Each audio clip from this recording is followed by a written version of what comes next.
is to congratulate the Right Honorable former Prime Minister Raila Odinga for running this race.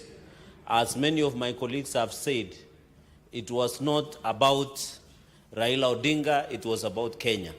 And I think, Mr. Speaker, sir, as we left Addis Ababa in Ethiopia, and I'm happy by the comments of former Prime Minister Raila Odinga when he says he's coming back more energized and more focused going into the future, Mr. Speaker.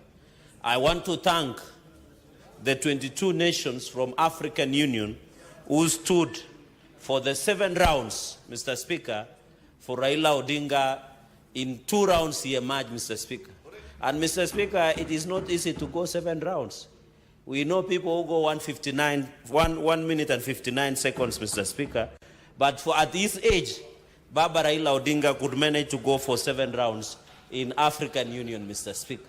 So we celebrate and appreciate what he did. 7 rounds at his age is not easy in African Union contest, Mr. Speaker. Mr. Speaker, and therefore, as a country, every cloud has a silver lining, Mr. And I don't know why Senator Amida is excited about the rounds. I don't know, Mr. Speaker, I don't want to digress. Mr. Speaker, and therefore, I want to assure the nation, and even, Mr. Speaker, thank President William Ruto for magnanimity. You remember in 2022, the presidential election was close call. But out of magnanimity of President William Ruto, when Raila Odinga declared that he will run for African Union, President William Ruto did not look at Raila as the opponent that he defeated in general election. He looked him as a brother, as a statesman, as a Kenyan. And that is why Raila Amolo Odinga had at his disposal the entire government machinery to campaign across 51 states of Africa, Mr. Speaker, and share his vision for a better Africa, Mr. Speaker. I was disappointed that some people in parts of this country, others in social media, could celebrate the loss of Raila Odinga. Raila Odinga never lost anything. It is Kenya who lost, because it is the standing in the League of Nations, Mr. Speaker. Let us not confuse. If it is about losing, Raila has developed a thick skin of losing many elections, Mr. Speaker. But he has always looked at the brighter. He has been the safe pair of hands when Kenya is in turmoil. From 2007, Mr. Speaker, in 2018, and the other day in 2022, Mr. Speaker. So, Mr. Speaker, I want to say what the people who celebrated on social media and some parts of this country, we tell them, riswa na washindwe katika jina la Yesu, Mr. Speaker. Mr. Speaker, number 2, it is not the first time, Mr. Speaker, that Raila Odinga as a Kenyan has lost. Even Nancy Kirigitu lost. Even Rachel Mamo lost. Even the latest Amina Mohammed lost in 2017. We never saw this kind of vitriol and hatred, Mr. Speaker, against a candidate like Raila Odinga, Mr. Speaker. I want to tell the nation, many people thought when Raila lost in AU, some people could be used to fight government, or unto them. It will not happen, Mr. Speaker. Because as a country, we have more better agenda to have a prosperous nation going into the future in governance, in development, and in rule of law and democracy, Mr. Speaker. And therefore, Mr. Speaker, I want to applaud. Many have been arguing that the position of Kenya in DRC crisis, the position of Kenya in issues of Gaza and Israel, the position of Kenya in Sudan crisis, where we saw rapid response here in Nairobi, Mr. Speaker, and many other positions of Kenya across the world. But, Mr. Speaker, we must accept that beyond and above African Union engagement, there was the issue of religion, language, and region, and also superpowers. And I'm happy my brother from Homa Bay has said, Kenya should not look east or west. We should look where our interests are as a country, Mr. Speaker. Because we cannot depend. You saw the other day when Donald Trump came, he came with a different policy. China or the East have come with a different policy, Mr. Speaker. And therefore, it is neither here nor there that we are arguing today that it is based on many forces. But we know after African Union, as a continent, there are many international and global interests, whether they come from East or West, Mr. Speaker. And therefore, for Raila Odinga as our candidate, as a statesman, as a Kenyan, Mr. Speaker, to stand on the annals of history and look for this seat, Mr. Speaker, I want to congratulate him. It is not easy. Even in local elections, like ward elections, we have seen people who say, we will run, we will run. But when the real game is called, they are nowhere to run even for a ward election, Mr. Speaker. And that will happen in 2027, Mr. Speaker. And therefore, what is the future? As we congratulate His Excellency Mohammed Ali Yusuf of Djibouti, although I saw his speech and I was disappointed that we had more money and more power, Mr. Speaker, I thought he would have been more magnanimous. You know, in victory, under 48 laws of power, in Robert Greene, you should know when to stop celebrating. It is one of the basic tenets of 48 laws of power in Robert Greene, Mr. Speaker. Mr. Speaker, and therefore it is very unfortunate to come from him when he wants to unite the country. He will be the biggest envoy. Senator Onyonga will tell you, His Excellency Ali Mausuf Mohammed will be the biggest envoy of Africa. And therefore he should give a message of hope, of unity across the African continent, Mr. Speaker. We expect him to handle the DRC crisis, the Sudan crisis, Mr. Speaker, and many other crises that we face as a world, as a global nation, Mr. Speaker. The future of Africa, we need to agree. We need to ensure we trade more in the trade within Africa region.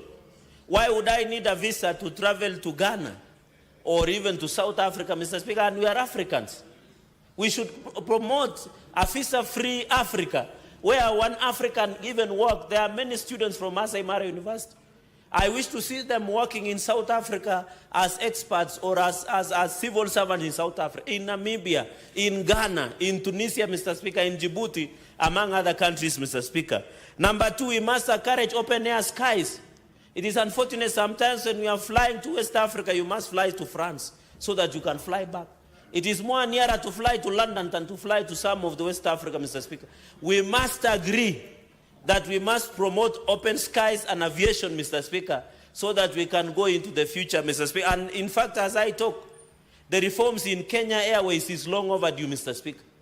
We must, Mr. Speaker, we must ensure that we encourage Kenya Airways, which was now pride of Africa, is disappointing, Mr. Speaker. I saw even the Nigerian embassy, Nigerian civil aviation penalizing, Mr. Speaker, penalizing the KQ. Sorry, Senator Cheragei. What is it you are saying, Senator Morgan? Go to the dispatch box if it's not working. Oh, yeah, Mr. Speaker, you know, everything that we say on this floor goes on record. And Senator Cheragei knows that under our standing orders, he should not make statements that are misleading. He has just stated on this floor that to fly to West Africa, you first go to France, then come back to West Africa. Yet, Mr. Speaker, Kenya Airways flies direct to several West African countries, including Nigeria, direct to Nigeria. It goes to Cameroon. It goes to Bamako in Mali. So is it in order, Mr. Speaker, to make a misleading statement on the floor that the skies in Africa have not been opened to our Kenya Airways? Senator Cheragei, which country were you referring to?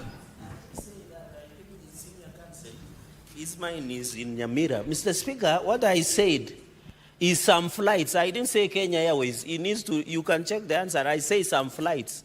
I did not say Kenya Airways specifically. I just came into Kenya Airways by saying we must revive Kenya Airways, we must revitalize Kenya Airways to turn around profitability.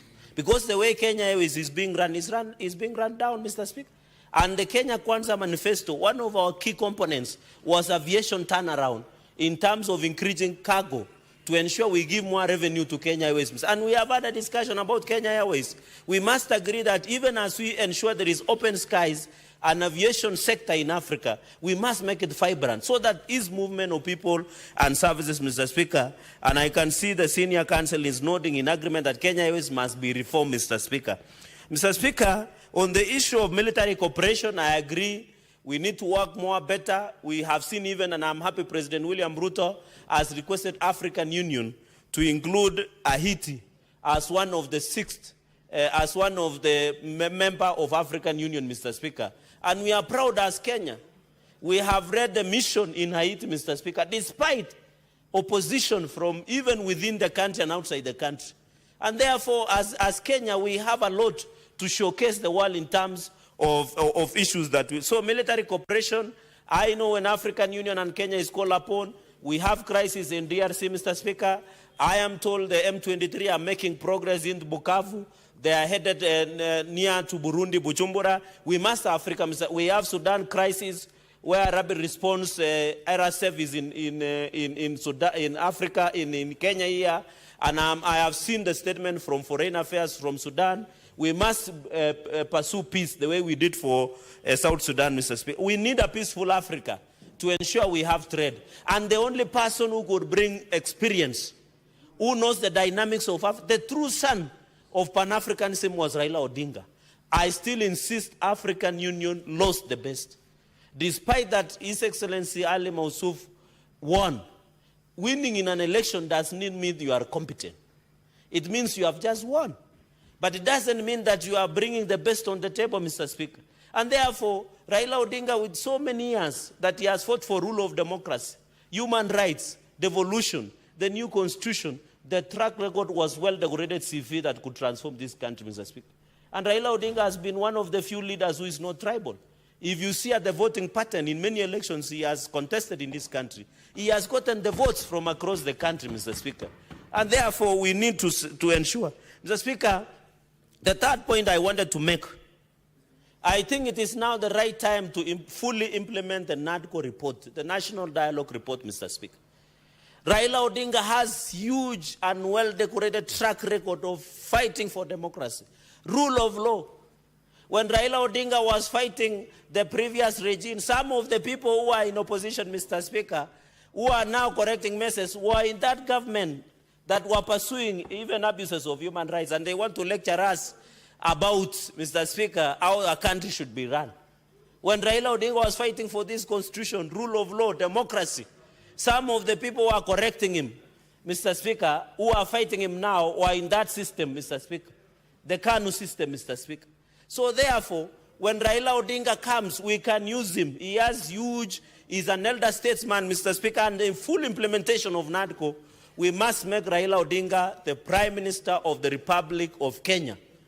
Even the Prime Cabinet Secretary, the Prime Cabinet Minister, he must, Mr. Speaker, be given that position to assist in expanding, deepening, and widening the broad-based government and stability of this country, Mr. Speaker. We have even started, Mr. Speaker, we have even started even broad-based within Parliament. Senator Methu, what's your point of order? Of course, I would not have wanted to interrupt the good senator from Nandi, but I'm standing on Standing Order 105, responsibility of statement of fact. May I know, because I have read the NADCO report page by page to the last page, which of the recommendations of the NADCO report he bases his argument that Raila Odinga is the one that will become the Prime Minister? Because our position of the Prime Minister will be there, but there is nowhere in the NADCO report that it proposes the Honorable Raila Odinga.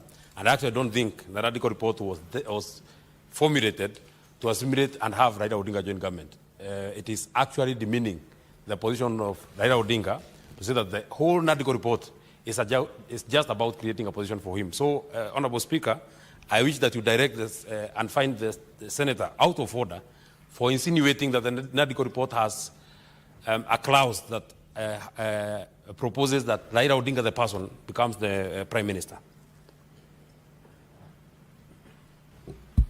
Very well, Senator Cheragei. I think you've understood the question. Yes, I've understood.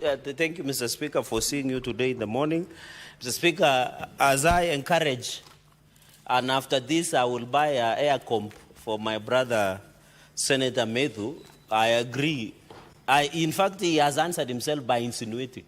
I didn't say the NADCO report has the name Raila Odinga. As a leader, I believe Raila Odinga should serve this nation in any capacity. And in my own opinion, as the senator of Nandi, I feel he should be given the position of Prime Minister. We need to expand and fully implement the National Dialogue Committee report. We are already doing broad-based. We are now in this across the aisle. We are exchanging chairs within Parliament, Mr. Speaker. Therefore, I want to insist, even as we move forward, as we broaden the engagement of broad-based government, the Honorable Raila Amolo Odinga, Mr. Speaker, has the history of this country. He has the track record of rule of law. He has served as a prime minister before. There is nothing unique, Mr. Even as we push to amend the constitution in Article 257 or 256, either by popular or parliamentary initiative of the Constitution 2010, he can serve at the moment as the Prime Cabinet Secretary as we reorganize the government going into the future, Mr. Speaker. Even Senator, it is free, my brother Senator Metu, and he knows I have tremendous respect and we respect each other. We are even pushing for an enactment of official opposition leader. So as they fight in his formation, Mr. Speaker, I'm telling them there is already a seat where the people like Wajakoya, people like Alonso Mushoka, people like, and the rest who will lose in 2027 after William Ruto is re-elected by the support of Baba, they will be automatically, will finance them. We'll give them an office, we'll give them official cars, we'll ensure they sit either in the Senate and National Assembly. And that is the NADCO report that we are proposing, Mr. Speaker. So no one will lose. We hate to see people who are so losers, who are shouting in centers, funerals. We want them to stop talking from funerals. We want them to come to the floor of the House and critique the government. And I want to assure you, with the support of Raila Amolo Odinga, William Ruto will be elected by over 80% for his re-election. In 2032, people like Eddie, tunaweza anza kujipanga at that level, Mr. Speaker. So I want to say in conclusion, because I've seen my time is spent, Mr. Speaker, let us have an open mind. This nation, the young people sitting at your gallery, need the guidance and leadership of this. We must agree as a nation. We want a nation. When you go here to Tanzania, they don't care which tribe you come from. You are a Chaga, you are a Sogoma, you are a Maasai. They don't care who you are. They will only elect you because you are competent, Mr. Speaker. So we need to encourage as a nation. Let us have a tribeless leadership, Mr. Speaker. And I want to encourage the minority side led by Senator Ledama. Even as we engage on broad-based, you must clean your house. We cannot be saying we are broad-based, yet we have people who are opposing the broad-based within yourself, Mr. Speaker. And I know you know the person you are sitting next to you on your right, Mr. Speaker. It is better to give that seat to Senator Hedi and other people, Mr. Speaker, so that you can have a one united front. Let us release people like Senator Wambua to go and oppose government freely instead of opposing government within. This is a broad-based government. May it long live under the leadership of William Ruto and Raila Odinga. Mr. Speaker, with those many remarks, I support and I thank you.